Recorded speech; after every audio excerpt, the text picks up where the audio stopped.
Hello everyone, welcome to my channel Book Bite. आज हम लोग स्टैंडर्ड 6 का मैथ्स का इक्वेशंस चैप्टर करने वाले हैं। तो सब लोग अपनी इंडेक्स पे आ जाओ। देखो इंडेक्स पे आपको दिखा हुआ मिलेगा इक्वेशंस, चैप्टर नंबर 10 इक्वेशंस। ठीक है, ये पेज नंबर 51 पे है। So everybody open page number 51। आज हम लोग इस चैप्टर का एक्सप्लेनेशन देखने वाले हैं, मतलब इस चैप्टर को पूरा अच्छे से समझेंगे और फिर आने वाले पार्ट्स में मैं आपको इसके एक्सरसाइज सॉल्व करवाऊंगी या फिर हो सकता है प्रैक्टिस सेट 26 हम आज ही कर लें। तो डायरेक्ट टेक्स्ट बुक पे जंप करने से पहले हम लोग इसके बेसिक समझते हैं। ठीक है, तो हम लोग कौन सा चैप्टर पढ़ रहे हैं बच्चों? इक्वेशंस। तो देखो आपका जो ये मैथ्स सब्जेक्ट है ना, इसको आप ऐसा वैसा मत समझो। इसके अंदर दो पार्ट्स हैं। एक पार्ट को हम लोग बोलते हैं ज्योमेट्री और एक पार्ट को हम लोग बोलते हैं अलजेब्रा। अब देखो ज्योमेट्री में आप क्या पढ़ोगे? ज्योमेट्री में आप शेप्स के बारे में पढ़ोगे, है ना। स्क्वायर, ट्रायंगल, रेक्टेंगल, इन शेप्स के बारे में पढ़ोगे और एंगल्स पढ़ोगे। ज्योमेट्री के अंदर आप एंगल्स भी पढ़ोगे। एंगल्स मतलब obtuse angle, right angle, acute angle. लेकिन अलजेब्रा में आप इक्वेशंस के बारे में पढ़ोगे और एक्सप्रेशंस के बारे में पढ़ोगे। इक्वेशंस एंड एक्सप्रेशंस, तो ये दोनों चीज़ों के बारे में आप पढ़ोगे अलजेब्रा में। तो आज हम लोग क्या पढ़ने वाले हैं? आज हम लोग इसी अलजेब्रा का इक्वेशन वाला चैप्टर पढ़ने वाले हैं। तो अब आपको क्लियर हो गया होगा कि आज जो हमारा चैप्टर है इक्वेशंस, ये किसका पार्ट है? ये अलजेब्रा का पार्ट है। अब देखो आपके मन में सवाल तो ज़रूर आएगा कि मैम ये अलजेब्रा क्या होता है। तो मैं आपको अब समझाऊंगी कि अलजेब्रा क्या होता है। अलजेब्रा सिंपली, अलजेब्रा का मतलब होता है पजल्स। क्या होता है? पजल्स। अलजेब्रा क्या करता है कि जो बड़े बड़े सेंटेंसेस होते हैं ना, बड़े बड़े सेंटेंसेस, इसको ये मैथ्स के लैंग्वेज में लिखता है, मैथमेटिकल लैंग्वेज में लिखता है, मैथमेटिकल लैंग्वेज में लिखने में मदद करता है। और देखो जो हमारे सेंटेंसेस होते हैं बड़े बड़े, वो लॉन्ग होते हैं, लॉन्ग होते हैं। और जब हम लोग उसको अलजेब्रा को यूज़ करके मैथमेटिकल लैंग्वेज में इन सेंटेंसेस को लिखते हैं तो वो सेंटेंसेस कैसे बन जाते हैं? शॉर्ट बन जाते हैं, शॉर्ट। अब ये जो सेंटेंसेस को हम लोग ने कन्वर्ट किया मैथमेटिकल लैंग्वेज में, ये लंबे सेंटेंस शॉर्ट बन जाएंगे और ये शॉर्ट सेंटेंस या तो इक्वेशन बनेंगे या एक्सप्रेशन बनेंगे, या तो इक्वेशन बनेंगे या तो एक्सप्रेशन बनेंगे। अगर इक्वेशन, अगर उस हमारे सेंटेंस में इक्वल टू का साइन रहा तो मतलब वो हमारा इक्वेशन है। अगर हमारे उसमें इक्वल टू का साइन नहीं है तो मतलब वो एक्सप्रेशन है। तो देखो हम लोग आज का चैप्टर का नाम क्या है? हमारा इक्वेशंस। फिर हम लोग ने देखा कि ये इक्वेशंस जो है ये मैथ्स के कौन से ब्रांच का पार्ट है? तो मैथ्स का दो ब्रांच है, ज्योमेट्री, अलजेब्रा। ज्योमेट्री में हम लोग शेप्स के और एंगल्स के बारे में पढ़ते हैं और अलजेब्रा में हम लोग इक्वेशंस और एक्सप्रेशंस के बारे में पढ़ते हैं। फिर हमने देखा कि जो इक्वेशंस है ये अलजेब्रा का पार्ट है। फिर हम लोग देख रहे हैं कि अब ये अलजेब्रा क्या होता है। अलजेब्रा का मतलब समझेंगे, फिर इक्वेशन का मतलब समझेंगे, फिर एक्सप्रेशन का मतलब समझेंगे। देखो अलजेब्रा का मतलब होता है पजल्स, मतलब कि सेंटेंसेस को छोटा बनाना, बड़े बड़े सेंटेंसेस को मैथ्स के लैंग्वेज में लिखना। मैथ्स भी एक भाषा है, एक लैंग्वेज है जो कि लॉन्ग सेंटेंसेस को शॉर्ट में लिखती है। और ये जो शॉर्ट सेंटेंसेस हमें मिलेंगे या तो इक्वेशन होंगे या तो एक्सप्रेशन होंगे। तो आई होप इतना आपको क्लियर हुआ होगा। अब हम लोग आगे बढ़ते हैं। देखो अब मैं आपको बताऊंगी कि ये सेंटेंसेस को हम लोग छोटा कैसे बनाते हैं। First example, sum of 3 and 2। ये एक सेंटेंस है ना, ये तो एक सेंटेंस है और इस सेंटेंस में कितने वर्ड्स हैं? 1 2 3 4 5 वर्ड्स हैं। अब इसी सेंटेंस को अगर मैं छोटा करके लिखूं मैथ्स के लैंग्वेज में तो ये कैसे बन जाएगा? देखो सम, सम मतलब हमेशा बच्चों सम मतलब होता है एडिशन। तो सम किसका सम? सम ऑफ 3 and 2, 3 और 2 का सम, सम ऑफ 3 and 2। तो इसको मैंने मैथ्स के लैंग्वेज में लिख दिया है ना। देखो अब मैंने इसको मैथ्स के लैंग्वेज में लिख दिया, कितना छोटा सा सेंटेंस बन गया, कितना शॉर्ट बन गया। एक लॉन्ग सेंटेंस को जब मैंने मैथमेटिकल लैंग्वेज में लिख दिया तो ये कितना शॉर्ट बन गया। अब बच्चों बताओ कि ये इक्वेशन है कि एक्सप्रेशन है? देखो सबसे पहले देखो यहाँ पे क्या कोई भी इक्वल टू की साइन है? नहीं, ये तो 3 है तो प्लस है तो 2 है, यहाँ पे कोई भी इक्वल टू की साइन नहीं है। तो ये हमारा है एक्सप्रेशन, ये इक्वेशन नहीं है, ये है एक्सप्रेशन। अब हम लोग सेकेंड एग्जाम्पल देखते हैं। सेकेंड एग्जाम्पल में देखेंगे सम ऑफ अ नंबर एंड 2, मतलब एक नंबर है, ठीक है, एक नंबर है और 2 का सम, मतलब सम मतलब तो हम लोग को पता है सम मतलब क्या, एडिशन की sign, sum of a number तो यहाँ पे बताया ही नहीं है, तो उस अ नंबर की जगह पर हम लोग बॉक्स डाल देते हैं, एंड 2 और 2, सम ऑफ अ नंबर एंड 2, तो इसको भी हम लोग ने मैथ्स के फॉर्म में लिख दिया। लेकिन मैम आप ये बताओ ना कि ये बॉक्स में क्या आएगा, तो देखो ये बॉक्स की वैल्यू हमें नहीं पता है ना, तो जिसकी वैल्यू हमें नहीं पता है ना उसको हम लोग कोई भी अल्फ़ाबेट ले लेंगे, या तो x ले लेंगे, तो ये जो x है इसको हम लोग बोलते हैं वेरिएबल या फिर अननोन, ऐसा चीज़ जिसकी वैल्यू हमें नहीं पता। और ये जो 2 है, ये जो नंबर है, इसको हम लोग बोलेंगे कांस्टेंट, ठीक है। तो sum of a number and 2, a number मतलब वो नहीं पता तो हम लोग ने उसको बॉक्स अज्यूम किया था, एंड 2 तो हम लोग ने 2 लिखा, पर वो हमेशा क्या हम लोग बॉक्स लिखते रहेंगे क्या, तो कितना कंफ्यूजन हो जाएगा मैथ्स में, हर जगह शेप्स दिखेंगे, तो इसीलिए हम लोग ब्लैंक बॉक्सेस ना यूज़ करके हम लोग उसमें क्या यूज़ करते हैं, अल्फ़ाबेट्स यूज़ करते हैं। अब थर्ड एग्जाम्पल देखो, अच्छा चलो ये तो बताओ कि जो x+2 है, x+2 क्या ये एक्सप्रेशन है या इक्वेशन है। सबसे पहले देखो क्या इसमें कोई भी इक्वल टू की साइन है, नहीं है, तो ये इक्वेशन नहीं है। अगर इक्वल टू की साइन नहीं है तो ये इक्वेशन नहीं है, तो नहीं है इक्वेशन तो मतलब ये एक्सप्रेशन है, ठीक है। अब थर्ड एग्जाम्पल देखते हैं, सम ऑफ 3 एंड 2 इज 5। अब ये एग्जाम्पल देखो क्या बता रहा है, सम मतलब क्या बच्चों, एडिशन, ऑफ 3 किसका सम है, 3 का, और किसका, 2 का, सम ऑफ 3 एंड 2 इज, कभी भी इज इस वर्ड का मतलब होता है इज इक्वल टू 5। तो ये सेंटेंस को मैंने मैथमेटिकल लैंग्वेज में लिख दिया, तो इतना बड़ा सा सेंटेंस इतना छोटा बन गया। अब बताओ क्या ये एक्सप्रेशन है कि इक्वेशन है, यहाँ पे इक्वल टू की साइन है ना, ये इक्वल टू की साइन है तो इसका मतलब ये बन गया इक्वेशन। चलो अब हमें एक इक्वेशन का एग्जाम्पल मिल गया। अब हम लोग फोर्थ एग्जाम्पल लेते हैं, देखो फोर्थ एग्जाम्पल लेते हैं, सम ऑफ अ नंबर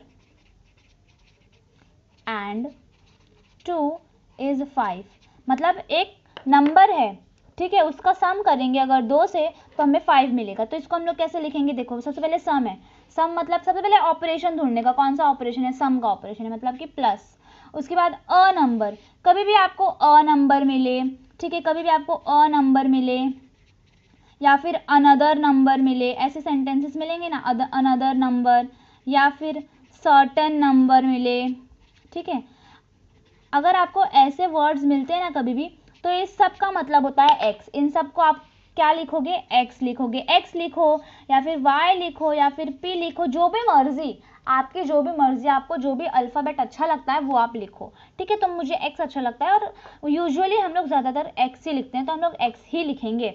तो सम ऑफ, तो सबसे पहले सम की साइन बनाई, अ नंबर, अभी मैंने बताया अ नंबर मतलब क्या, कोई भी अल्फ़ाबेट, कि वो हमें नहीं पता ना, इसलिए हम लोग उसको XYZ लेते हैं।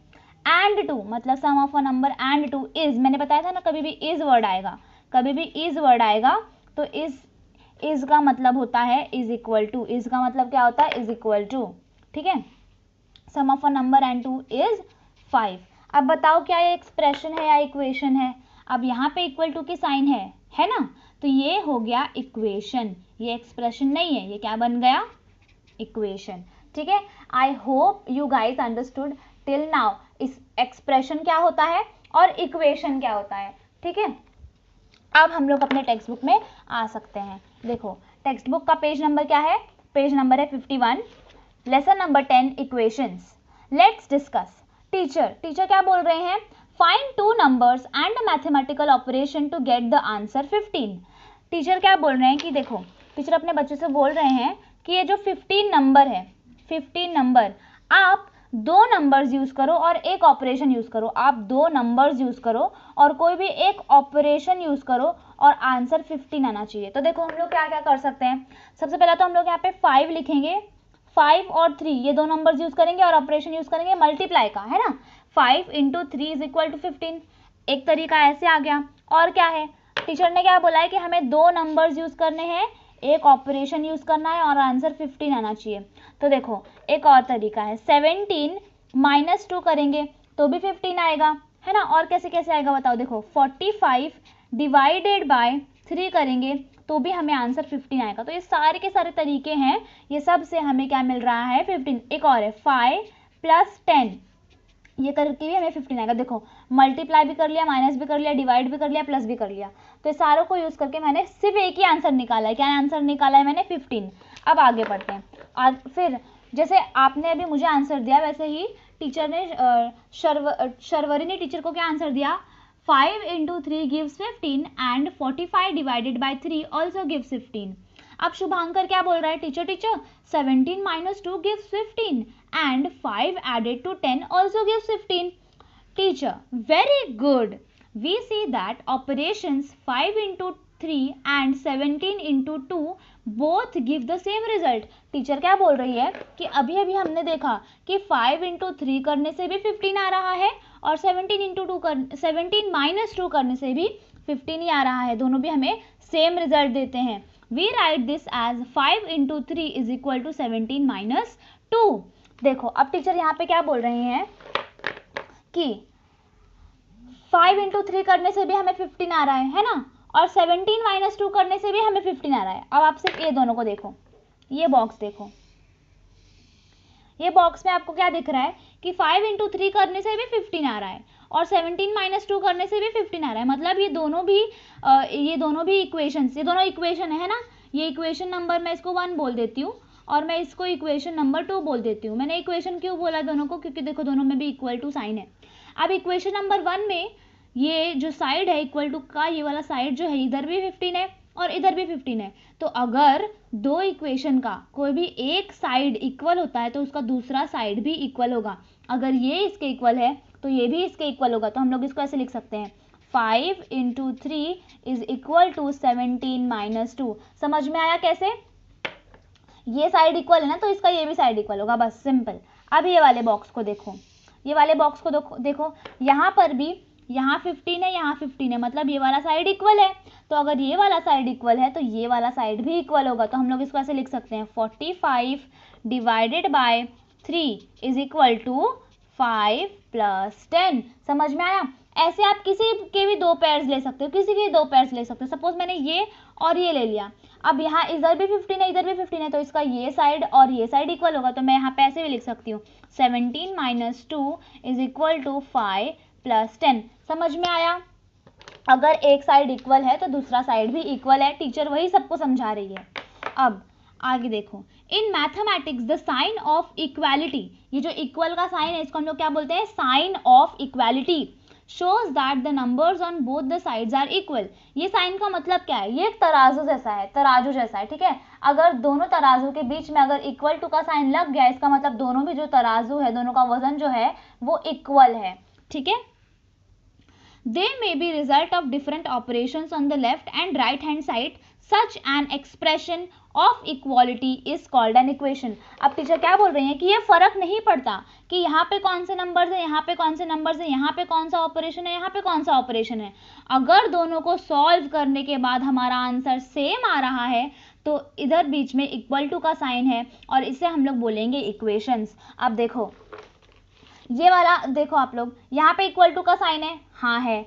5 × 3 करने पे क्या आता है, 15 आता है। 17 - 2 करने पे क्या आता है, 15 आता है ना। तो ये भी हमारा एक इक्वेशन है, ये हमारा एक्सप्रेशन नहीं है, ये क्या है, इक्वेशन है। अब यहाँ पर देखो, यहाँ पे भी इक्वल टू का साइन है। 45 डिवाइड बाय 3 करने पे भी 15 आ रहा है और 5 + 10 करने पे भी 15 आ रहा है, दोनों भी इक्वल है, इसलिए बीच में इक्वल टू की साइन लग गई।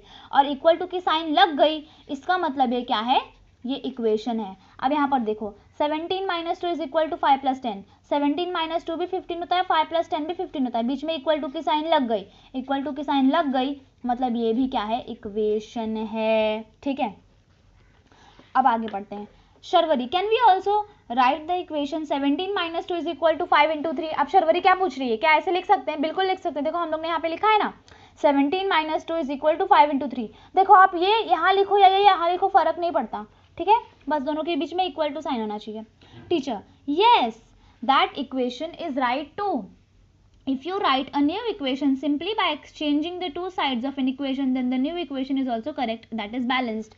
टीचर क्या बोल रही है कि यहाँ पे अगर आपने 5 × 3 = 17 - 2 लिखा है, तो अगर आप इसी इक्वेशन को उल्टा लिख दो। उल्टा मतलब क्या, ये साइड यहाँ पे लिख दो और ये साइड यहाँ पे लिख दो और बीच में इक्वल टू की साइन डाल दो तो भी फर्क नहीं पड़ता। जैसे कि यहाँ पे 17 - 2 इस साइड है ना, तो 17 - 2 मैंने यहाँ लिख दिया और 5 × 3 मैंने यहाँ लिख दिया, तो ये भी एक इक्वेशन है।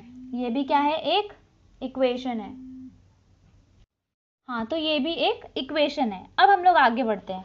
यहाँ पे आपको टेक्स्ट बुक में कुछ दिया है, यहाँ पे कुछ तो वेइंग मशीन जैसा दिया है, यहाँ पे क्या लिखा है राइट हैंड साइड, यहाँ पे क्या लिखा है लेफ्ट हैंड साइड, और दोनों के बीच में बैलेंस है। देखो दोनों भी सेम हाइट पे। If they are equal weights in both the pans of weighing scale then the scale is balanced. Such a balanced scale is like an equation. अब ना ये बहुत ही डीप मीनिंग का है। हाँ, अब हम लोग इसको अच्छे से समझते हैं कि इसमें एक्चुअली में लिखा क्या है। देखो, अभी तक हम लोग ने इक्वेशंस पढ़ा है ना, अब हम लोग इक्वेशन के कैरेक्टरिस्टिक्स पढ़ेंगे। जैसे कि मेरे पास एक इक्वेशन है, पहले वाला ही कोई इक्वेशन ले लेते हैं। देखो, अभी तक हम लोग ने जो भी इक्वेशंस पढ़े उसमें से कोई एक ले लेते हैं। जैसे कि चलो ये वाला इक्वेशन ले लेते हैं, 45 डिवाइड बाई 3 = 5 + 10। 45 divided by 3 = 5 + 10। ठीक है, अब ये हमारा इक्वेशन है। इस इक्वेशन के कितने पार्ट्स होते हैं, 2 पार्ट्स होते हैं। पहला पार्ट है इस साइड वाला पार्ट, राइट साइड वाला पार्ट, इसको हम लोग बोलेंगे राइट हैंड साइड। इसको हम लोग क्या बोलेंगे, राइट हैंड साइड। और ये वाला पार्ट देखो, ये लेफ्ट साइड में है ना, तो इसको हम लोग क्या बोलेंगे, लेफ्ट हैंड साइड। क्या बोलेंगे, लेफ्ट हैंड साइड। अभी जो इतना बड़ा नाम है इसको हम लोग शॉर्ट फॉर्म में कर लेंगे। राइट का R लेंगे, हैंड का H लेंगे, साइड का S लेंगे, तो क्या बन जाएगा RHS। और सेम थिंग यहाँ पे करेंगे तो यहाँ पे ये बन जाएगा LHS। अब इक्वेशन का एक मेन रूल क्या है, इक्वेशन का एक रूल है, ये मेन रूल क्या है कि हमेशा जो राइट हैंड साइड है वो इक्वल होता है लेफ्ट हैंड साइड के। इसको आप अपने दिमाग में एकदम से फिट कर लो, ये बहुत इंपॉर्टेंट है कि कभी भी एक इक्वेशन का जो राइट हैंड साइड होता है वो इक्वल होता है लेफ्ट हैंड साइड के। देखो 45 डिवाइड बाई 3 कितना होता है, 15, और 5 + 10 क्या होता है, 15। राइट हैंड साइड और लेफ्ट हैंड साइड इक्वल है ना, तो वही यहाँ पे बता रहा है कि ऑलवेज RHS = LHS। तो यहाँ पे आप एक नोट लिख लोगे। नोट क्या लिखोगे, in an equation the right hand side is always equal to left hand side. ठीक है, यहाँ तक अब हमने देख लिया। अब आगे, अब हम लोग प्रैक्टिस सेट 26 करने के लिए तैयार हैं। देखो प्रैक्टिस सेट 26 एक काम करते हैं, प्रैक्टिस सेट 26 नहीं करेंगे हम लोग आज ना इस चैप्टर का पूरा एक्सप्लेनेशन करेंगे और फिर नेक्स्ट पार्ट में मैं आपको प्रैक्टिस सेट 26 और प्रैक्टिस सेट 27 करके दिखाऊंगी। ठीक है, अब देखो ये समझ में आ गया होगा है ना आपको। अब इक्वेशन, एक इक्वेशन में हमेशा, जैसे कि एक इक्वेशन मेरे पास x + 2 = 5, ये भी इक्वेशन है। क्यों, क्योंकि यहाँ पे इक्वल टू की साइन है। अब इस इक्वल टू के साइन में जो भी अल्फ़ाबेट रहता है जो हमें पता नहीं होता उसको हम लोग बोलते हैं वेरिएबल। क्या बोलते हैं, वेरिएबल या फिर अननोन। क्या बोलते हैं, वेरिएबल या फिर अननोन। और जो ये नंबर्स होते हैं, ये 2 और ये 5, ये जो नंबर्स हैं इसको हम लोग बोलते हैं कांस्टेंट। इसको क्या बोलते हैं हम लोग, कांस्टेंट। और ये बीच में जो साइन है इसको हम लोग बोलते हैं साइन ऑफ इक्वालिटी। क्या बोलते हैं, साइन ऑफ इक्वालिटी।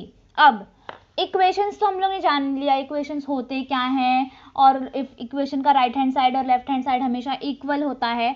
अब हम लोग सीखेंगे कि इक्वेशन को सॉल्व कैसे करते हैं। अब हम लोग क्या सीखेंगे, how to solve an equation. एक इक्वेशन को सॉल्व आखिर कैसे करते हैं। तो इक्वेशन को सॉल्व करने के 2 मेथड्स हैं। कितने मेथड्स हैं, इक्वेशन को सॉल्व करने के लिए हमारे पास 2 मेथड्स हैं। देखो इक्वेशन को सॉल्व करने के बाद हमारे पास 2 मेथड हैं, मेथड नंबर 1, मेथड नंबर 2। आपके टेक्स्ट बुक में 2 मेथड्स दिए हैं और आपको हर एक क्वेश्चन दोनों भी मेथड से करना पड़ेगा। ठीक है, अब हम लोग पढ़ेंगे मेथड नंबर 1। एक एग्जाम्पल लेती हूँ। ठीक है, एक इक्वेशन का एग्जाम्पल लेती हूँ, जैसे कि x + 9 = 11। मेथड नंबर 1 से सॉल्व कर रही हूँ मैं। x + 9 = 11, मुझे इसको सॉल्व करना है। इक्वेशन को सॉल्व करना मतलब इक्वेशन में जो x है इसकी वैल्यू निकालनी है। मतलब मैं 9 में ऐसा क्या प्लस करूं जो मुझे 11 आएगा। तो सिंपल है, आप लोग तो सिंपली बता दोगे कि टीचर 9 में हम लोग 3 प्लस करेंगे तो 11 आ जाएगा। लेकिन अब यहाँ पे इतना सिंपल क्वेश्चन आंसर नहीं आता। जब आप लोग बड़े हो गए ना तो जस्ट बेस है, जब बड़े हो गए तो बड़े बड़े इक्वेशंस आएंगे तो तब वहाँ पर ये यूज़ होगा। तो अभी देखो कैसे सॉल्व करेंगे। हम लोग को निकालना क्या है, हम लोग को ये x की वैल्यू निकालनी है कि क्या निकालना है हम लोग को, x की वैल्यू। और आप लोग ध्यान रखो कभी भी जिसकी वैल्यू हमें निकालनी होती है, मतलब कि जो भी वेरिएबल होता है, ये वेरिएबल है ना, ये अननोन है और ये दोनों कांस्टेंट और ये साइन ऑफ इक्वालिटी है। तो जो भी वेरिएबल होता है उसको भी कभी भी हम लोग कभी कौन से साइड में रखते हैं, लेफ्ट हैंड साइड में रखते हैं। तो अगर सपोज x+9 यहाँ होता और 11 यहाँ होता तो सबसे पहले आप इक्वेशन को सीधा करते, यानी कि x+9 को यहाँ लिखते, 11 को यहाँ लिखते। तो यहाँ पे ऑलरेडी सीधा, यानी कि जो हमारा वेरिएबल है वो लेफ्ट हैंड साइड में है। अब हम लोग क्या करेंगे, हम लोग को x की वैल्यू निकालनी है। हम लोग को 9 नहीं चाहिए, हम लोग को क्या नहीं चाहिए, हम लोग को 9 नहीं चाहिए। अब 9 नहीं चाहिए मतलब हम लोग को 9 को 0 बनाना है।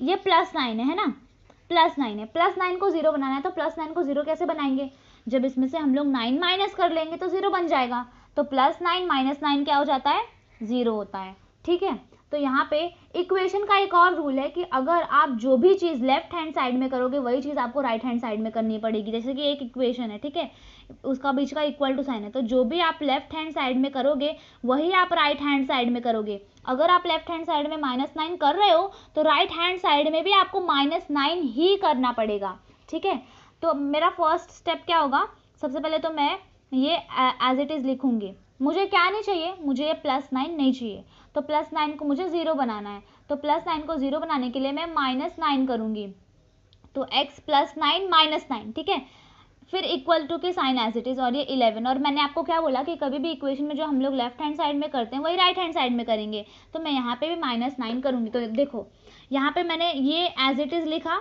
और ये एज इट इज़ लिखा। मैंने एक्स्ट्रा क्या लिखा है यहाँ पे -9 और यहाँ पे -9। क्यों -9 लिखा, ताकि यहाँ पे 0 बन जाए और हमें खाली x की वैल्यू मिले। तो देखो नेक्स्ट स्टेप में क्या होगा, x एज इट इज़ रहेगा, x +9 - 9 क्या होगा, 0, ठीक है, इज इक्वल टू 11 - 9 क्या होगा, 3। x + 0 क्या होता है, अच्छा आप लोग मुझे बताओ 1 + 0 क्या होता है, 1।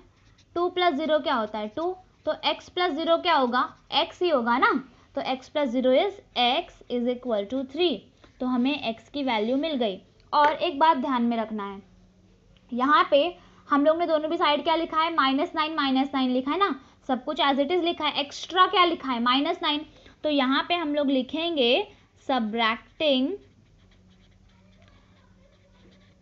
9 from both side, subtracting 9 from both sides. क्यों लिखा, क्योंकि हम लोग दोनों भी साइड से LHS से और RHS को 9 से सब्रैक्ट कर रहे हैं, इसलिए हम लोग ने लिखा। जो हम लोग नया करेंगे ना वो हम लोग हमेशा लिखेंगे। तो यहाँ पे हमारा मेथड 1 कंप्लीट होता है, मेथड 1 जहाँ पे हम लोग बोथ द साइड ऐड या सब्रैक्ट या डिवाइड जो भी करना होता है वो करते हैं। अब हम लोग मेथड 2 देखेंगे।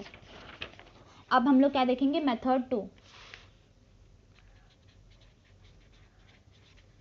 मेथड 2 ना कंपैरेटिवली इजी है पर थोड़ा सा ट्रिकी है।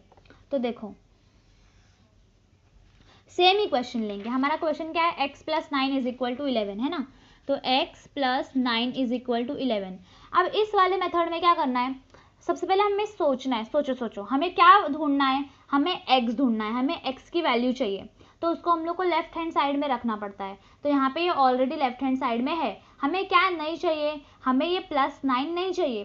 तो +9 नहीं चाहिए तो हम लोग उसको इस साइड भेज देते हैं ना, तो हम लोग +9 को इस साइड भेज देंगे। लेकिन एक बात ध्यान में रखो, जब भी हम लोग नंबर्स को इक्वल टू के उस साइड भेजते हैं तो उसकी साइन अपोजिट कर देते हैं। अगर साइन प्लस होगा तो उसको माइनस कर देंगे, अगर वो नंबर डिवाइड हो रहा होगा तो उसको मल्टीप्लाई कर देंगे, अगर वो नंबर माइनस हो रहा होगा तो उसको प्लस कर देंगे, और अगर वो नंबर मल्टीप्लाई हो रहा होगा तो उसको डिवाइड कर देंगे, है ना, अपोजिट साइन कर देंगे। तो यहाँ पे 9 क्या हो रहा है, प्लस हो रहा है, तो हम लोग x को एज इट इज़ लिखेंगे, equal to as it is लिखेंगे, 11 एज इट इज़ लिखेंगे, और यहाँ पे जो +9 था उसको हम लोग ने यहाँ भेज दिया, यहाँ भेजेंगे with opposite sign, plus sign है तो -9, ठीक है। Now x is equal to 11 - 9 क्या होगा, 3। तो देखो आप चाहे जो भी मेथड करो, आपको दोनों मेथड से आंसर सेम आने वाला है। देखो मेथड 1 था, मेथड 1 में भी हमें आंसर 3 मिला, जहाँ पे हम लोग ने subtracting 9 from both the sides किया था, और यहाँ पे हम लोग ने 9 को इस साइड भेज दिया था सिंपली, तो यहाँ पे भी हम लोग को आंसर 3 मिल गया। ठीक है, तो मुझे लगता है आपको दोनों भी मेथड्स क्लियर हो गए होंगे, है ना। अब मैं आपको सिखाऊंगी, एक और एग्जाम्पल देकर सिखाऊंगी। ठीक है, एक और एग्जाम्पल, वो भी दोनों मेथड से। हाँ, second example, 8x is equal to 24। अब इसको ध्यान से देखो, सबसे पहले इसको हम लोग कैसे करेंगे, मेथड 1 से करेंगे। आप लोग ऐसे हेडिंग देना हाँ कि कौन से मेथड से कर रहे हो, ऐसे मेथड 1 लिखना और फिर करना। देखो 8x is equal to 24, 8x is equal to 24। अब यहाँ पे हम लोग को क्या चाहिए, x चाहिए। सबसे पहले देखो x चाहिए, फिर देखो कि वो लेफ्ट हैंड साइड में है कि नहीं। लेफ्ट हैंड साइड में है, हाँ है, बहुत अच्छी बात है। फिर नेक्स्ट स्टेप देखो कि x के साथ ऐसा क्या है जो हमें नहीं चाहिए। यहाँ पे x के साथ 8 है जो हमें नहीं चाहिए। ठीक है, अब फिर हम लोग 8 को हटाएंगे। यहाँ पे 8 क्या हो रहा है, मल्टीप्लाई हो रहा है ना।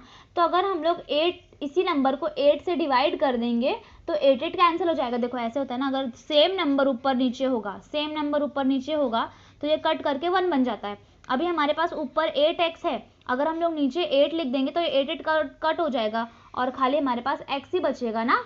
तो यहाँ पे हम लोग क्या करेंगे, दोनों भी साइड से 8 पे डिवाइड कर देंगे। क्यों डिवाइड कर रहे हैं, क्योंकि यहाँ पे 8 मल्टीप्लाई हो रहा है। देखो यहाँ पे 8x लिखा है ना, 8 मल्टीप्लाई बाय x को ही हम लोग 8x लिखते हैं, तो बीच में मल्टीप्लाई की साइन है, बीच में मल्टीप्लाई की साइन है, तो मल्टीप्लाई का अपोजिट क्या है, डिवाइड। तो इसलिए हम लोग क्या कर रहे हैं, बोथ द साइड क्या कर रहे हैं, डिवाइड कर रहे हैं 8 से। अब देखो ऊपर क्या है, 8 है और नीचे भी 8 है, तो दोनों कैंसिल हो जाएगा। ऊपर नीचे अगर सेम नंबर रहता है तो वो कैंसिल हो जाता है। बचा यहाँ पे x बचा इक्वल्स टू, अब 8 के टेबल में 24 कब जाता है, देखो ये क्या है, इसका मतलब क्या है, इसका मतलब है 24 डिवाइड बाय 8। तो हम लोग यहाँ पे लिखेंगे 24 और यहाँ पे लिखेंगे 8। 8 के टेबल में 24 कब जाता है, 8 2 ज़ा 16, 8 3 ज़ा 24, तो 3 टाइम्स जाता है ना। तो 8 1 ज़ा 8, 8 3 ज़ा 24, तो यहाँ पे आएगा 3। तो x का हमें आंसर क्या मिला, 3। ये मेथड 1 से हम लोग ने सॉल्व किया। अब मेथड 2 से सॉल्व करेंगे। मेथड 2 में हम लोग क्या करते हैं, उस साइड भेज देते हैं, इक्वल टू के उस साइड भेज देते हैं। यहाँ पे कुछ भी, और हाँ यहाँ पे मेथड 1 में आपको ये लिखना ज़रूरी है, यहाँ पे लिखना ज़रूरी है। हम लोग ने क्या किया, दोनों भी साइड हम लोग ने 8 से डिवाइड किया है ना, तो यहाँ पे लिखेंगे dividing by 8 both sides, dividing by 8 both sides. ठीक है, अब यहाँ पर देखो मेथड 2 में ऐसा कुछ भी नहीं लिखना होता। मेथड 2 सबसे पहले हमें ढूंढना क्या है, जो भी अल्फ़ाबेट होता है, जो भी वेरिएबल होता है, हमें वही ढूंढना होता है। यहाँ पे वेरिएबल क्या है, x है, हमें x ढूंढना है। अब x के साथ क्या है जो हमें नहीं चाहिए, x के साथ 8 है जो हमें नहीं चाहिए, तो क्या करेंगे, 8 यहाँ पे मल्टीप्लाई करेंगे, है ना। 8 यहाँ पे क्या हो रहा है, 8 यहाँ पे 8 क्या हो रहा है, मल्टीप्लाई हो रहा है। तो 8 को भगाने के लिए हम लोग उसको उस साइड भेजेंगे, तो उस साइड भेजने पे साइन अपोजिट हो जाती है, मल्टीप्लाई का हो जाता है डिवाइड। डिवाइड मतलब क्या, वो अपॉन में चला जाएगा, नीचे चला जाएगा। तो यहाँ पे x एज इट इज़ रहेगा, 24 एज इट इज़ रहेगा। इस 8 को हम लोग यहाँ पे नीचे भेज देंगे, है ना। अब 24 डिवाइड बाई 8 हम लोग ने क्या था, क्या आंसर आया था, 3। तो x इज इक्वल टू 3। तो यहाँ पे भी 3 आया, यहाँ पे भी 3 आया। ये दोनों मेथड क्लियर हो गए होंगे। तो यहाँ पे इस चैप्टर का पूरा एक्सप्लेनेशन, ये जो दोनों मेथड है वो ख़त्म होता है। अब हम लोग आते हैं टेक्स्ट बुक के ऊपर। यहाँ तक हो गया है ना, टेक्स्ट बुक पे आओ। अब टेक्स्ट बुक पे यहाँ पे हम लोग को सोल्यूशन ऑफ इक्वेशन के बारे में बताया। देखो सोल्यूशन ऑफ इक्वेशन क्या होता है, ये जो हम लोग को आंसर मिला ना x का, ये जो हमें x के आंसर मिले ना, ये x के आंसर मिले, इसको हम लोग बोलते हैं सोल्यूशन ऑफ इक्वेशन। क्या बोलते हैं, solution of equation. Solution of equation बोलते हैं। जो भी हमें वेरिएबल का जो वैल्यू मिलता है उसको ही हम लोग बोलते हैं सोल्यूशन ऑफ इक्वेशन। अब यहाँ पे देखो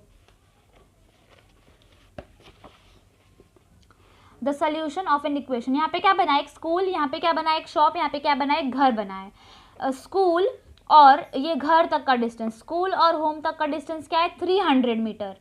शॉप और होम तक का डिस्टेंस क्या है, 190 meter. In the picture above the distance between the house and the school is seen to be 300 meter. On the same straight road there is a shop between the school and the house. The distance between the shop and the house is 190 meter. What is the distance between the school and the shop? अब हम लोग इसको अच्छे से solve कर सकते हैं. क्यों? क्योंकि अब हम लोग ने पढ़ लिया है कि इक्वेशन को सॉल्व कैसे करते हैं. तो देखो सबसे पहले यहाँ पे स्कूल है, फिर यहाँ पे शॉप है, फिर यहाँ पे क्या है, होम है. हम लोग को दिया क्या है, हम लोग को स्कूल से लेके होम तक का, स्कूल से लेके होम तक का डिस्टेंस दिया है 300 मीटर और शॉप से लेके होम तक का डिस्टेंस दिया है 190 मीटर. हम लोग को बोला है ये वाला डिस्टेंस तुम लोग को फाइंड आउट करना है. अब जो हमें नहीं पता रहता, जिसका वैल्यू हमें नहीं पता रहता, हम लोग उसको कभी भी एक्स लेते. तो हम लोग यहाँ पे स्कूल और शॉप के बीच का डिस्टेंस क्या लेंगे, एक्स लेंगे. अब ध्यान से देखो, ये प्लस ये इज इक्वल टू ये बड़ा वाला है ना, ये जो छोटा वाला है, छोटा वाला प्लस ये छोटा वाला इज इक्वल टू दिस बड़ा वाला. तो ये छोटा क्या है x प्लस ये क्या है 190 इज इक्वल टू ये बड़ा क्या है 300. अब देखो, अब हम लोग इस इक्वेशन को सॉल्व कर सकते हैं. पहले मेथड से सॉल्व करेंगे. फर्स्ट मेथड से कैसे सॉल्व करेंगे, अभी हमें हमारा इक्वेशन क्या है x plus 190 is equal to 300 है ना. तो यहाँ पे हमें क्या चाहिए, x चाहिए, क्या नहीं चाहिए, 190 नहीं चाहिए. तो हम लोग क्या करेंगे, 190 को भगाने के लिए, प्लस 190 है तो भगाने के लिए क्या करेंगे, माइनस 190 करेंगे. तो x प्लस 190 माइनस 190. और क्योंकि हम लोग ने इस साइड पे माइनस 190 किया है तो हम लोग को राइट हैंड साइड पे भी माइनस 190 करना पड़ेगा. ये रूल है, जो भी इस साइड करते हैं वो इस साइड भी करना पड़ता है. अब x प्लस 190 माइनस 190 क्या हो जाएगा, 0. 300 माइनस 190 क्या होता है, 300 माइनस 190 क्या होगा, 110. ठीक है. तो x प्लस 0, 1 प्लस 0 क्या होता है, 1 प्लस 0 क्या होता है 1, 2 प्लस 0 क्या होता है 2. तो x प्लस 0 क्या होगा, x. तो x plus 0 is x is equal to 110. तो हमें ये जो x थी स्कूल और शॉप के बीच का डिस्टेंस जो है वो पता चल गया, वो क्या है 110 मीटर. ये हम लोग ने मेथड 1 से सॉल्व किया. अब मेथड 2 से कैसे सॉल्व करेंगे, देखो बहुत इजी है, जैसे मैंने बताया ना वही करना है. मेथड 2 में क्या है, x plus 190 is equal to 300 है ना. हम लोग को x चाहिए, 190 नहीं चाहिए. तो 190 को हम लोग उस साइड भेजेंगे उल्टा करके, अपोजिट साइन देके. तो x यहीं रखेंगे, 300 लिखेंगे और ये प्लस 190 यहाँ पे क्या जाएगा, माइनस 190 हो जाएगा. तो अभी किया हम लोग ने, 300 माइनस 190 क्या होता है 110. आप लोग कमेंट में बताओ आपको कौन सा मेथड ईजी लग रहा है, मेथड 1 ईजी लग रहा है या मेथड 2 ईजी लग रहा है. ठीक है. तो यहाँ पे हम लोग ने ये वाला एग्जाम्पल भी देख लिया. तो यहाँ पे हम लोग को ये वाला एक्सप्लेनेशन पूरा ख़त्म हो जाता है. ठीक है. ये वही एक्सप्लेनेशन है जो कि मैंने आपको समझाया वो दोनों मेथड्स का. तो यहाँ पे हमारा ये जो चैप्टर है इक्वेशन, इसका सारा का सारा एक्सप्लेनेशन वाला पार्ट ख़त्म हो जाता है. अब हम लोग अगले पार्ट में क्या करेंगे, प्रैक्टिस सेट 26 करेंगे. तब तक के लिए bye bye. Don't forget to like, share and subscribe.